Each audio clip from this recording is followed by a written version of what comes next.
আমরা যে মানুষকে চাই, যাকে আমরা ভালোবাসি, তাকে একটা উপহার অবশ্যই দিতে চাই। এমন এক উপহার যা ওনার ভালো লাগবে, যা শ্রেষ্ঠ হবে, অতি প্রিয় হবে, বহুমূল্য হবে, বা বলতে পারেন মূল্যবান হবে।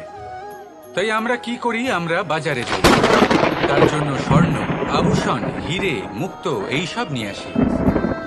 কিন্তু এটাই কি সর্বশ্রেষ্ঠ উপহার? কখনোই নয়। সর্বশ্রেষ্ঠ উপহার হলো স্বাধীনতা। তাকে নিজের মনের মতো বাঁচার স্বাধীনতা। যদি আপনি কাউকে স্বাধীনতা না দিতে পারেন, তাহলে সে কোথাও না কোথাও বন্দী হয়ে যায়, তার বিকাশ কোথাও না কোথাও আটকে যায়। কিন্তু যদি আপনি কাউকে স্বাধীনতা দিতে পারেন, তাহলে আপনি দেখবেন ও সমস্ত সংসারকে, এই জীবনকে নিজের দৃষ্টিভঙ্গি দিয়ে দেখবে, বুঝবে যে কোনটা হলো উচিত আর কোনটা হলো অনুচিত। আর এটাই হলো সর্বশ্রেষ্ঠ।